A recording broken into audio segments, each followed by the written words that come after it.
So I'm back to work again. I only got about a month off from like January 25th to February 25th when it was really cold. And then it started to get mild again, and spring is early, and so yeah, back at it.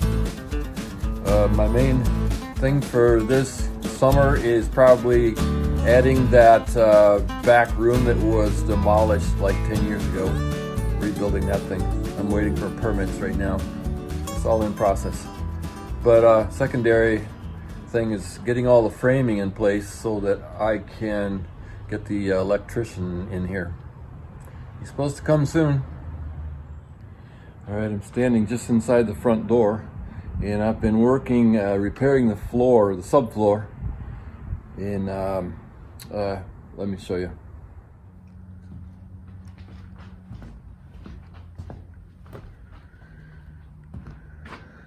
All right, this is the area of the kitchen walk-in pantry, and I had to replace a couple of the floor joists here. I actually added a floor joist to double it under that corner, which is load bearing. And check out the joists up here supporting the upstairs bathroom. This one is cut all the way through.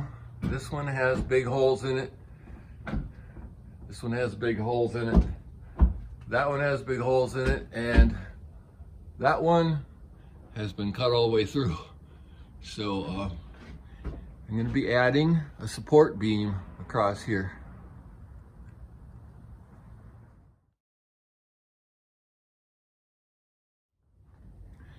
Fortunately, most of the bridging is still in place. This blocking between the floor joists. There's one missing right in the middle of the room. That tends to add rigidity, makes it all one solid unit. This house originally, right at the beginning, had gas lights, and you can see that the pipes up in here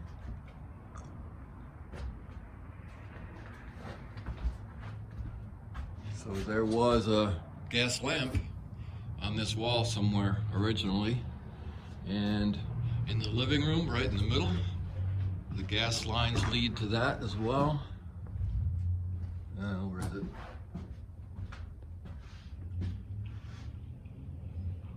Right there. So there was a chandelier in the middle of the living room. And today, I'm heading into the back room, mudroom, laundry, utility, side entrance to start on the floor here. This is a double floor that actually had hardwood floor added on top of slats here. The subfloor is below that, so I don't know yet what condition the subfloor is in, except that it was rotten along here. And there's my new beam.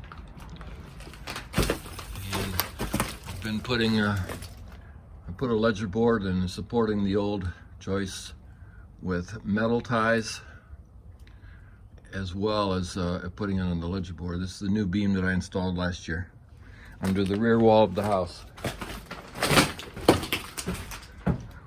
Whoa. That just about let me down right there.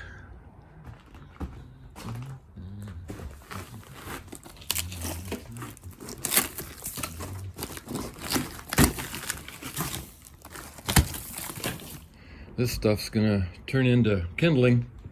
I've been carrying all this scrap wood out and throwing it out the bathroom window because I hope to have a fireplace in a couple of years here. We'll see how much of this subfloor can be saved. I'm surprised really if any of it can be saved, because this is in the area where the roof was completely gone. So here's that built up structure the hardwood floor was on. So I swept some of it away and found that the subflooring is actually in pretty good shape. Well, maybe not. So I'm going to move this panel and keep going.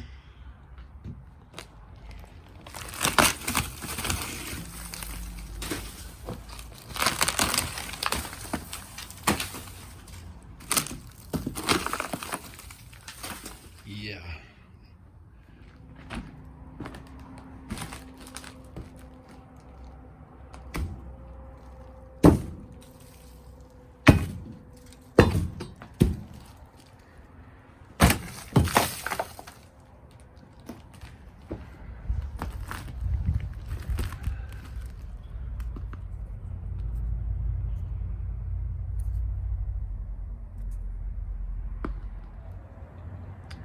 That didn't take long.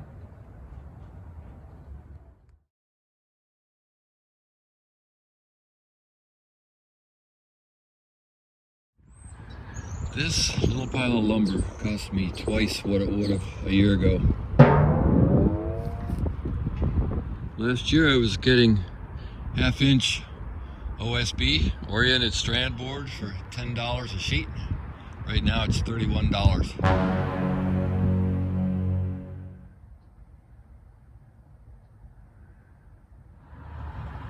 The good news is I saved all of the floor joists. The bad news is I couldn't save much of the subflooring. I have framed in the wall that divides my new workshop here with a mini workbench and tool storage from this side of the wall, which will be laundry area, washer and dryer here. So now I get to replace the other half of the floor.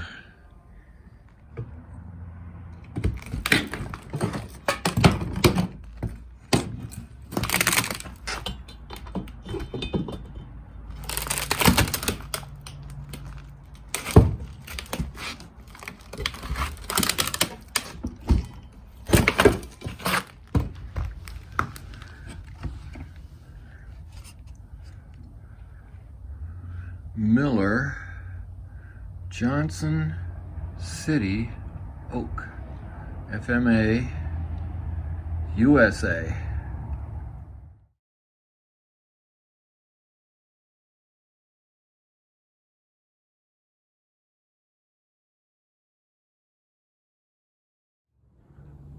So I have a discrepancy in the floor here, and it's kind of odd. It's the reverse of everywhere else in the house, where I've been jacking up floors here and there to level them out. This one is high, actually, and that's because of a cantilever effect. That floor has a steel beam under it running from end to end of that part of the house, and it has a lot of weight on the other end of the floor joist because of that wall back there at the stairway. And because of that weight, and very little weight here, it has raised those floor joists out of their pockets. All right, this is hard to see, but there's a gap underneath the tenon right here.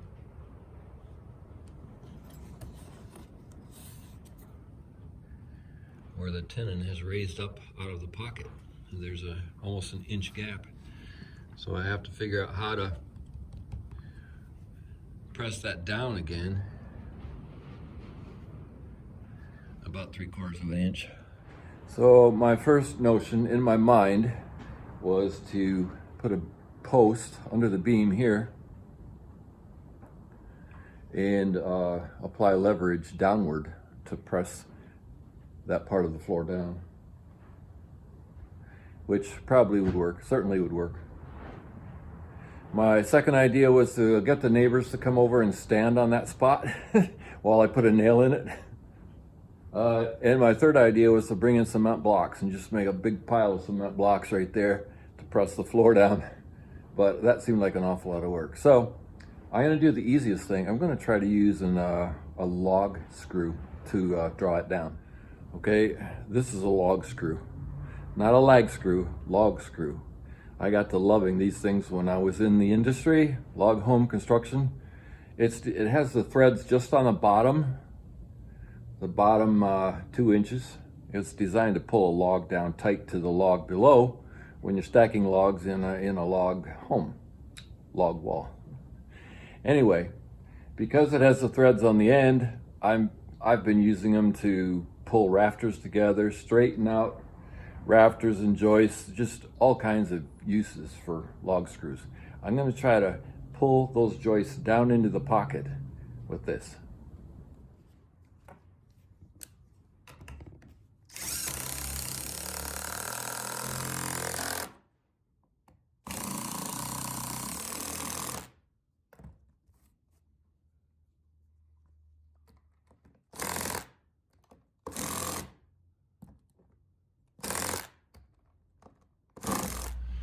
All right, that brought it down partway. There's another floor joist right under here, so I'm going to draw that one down next.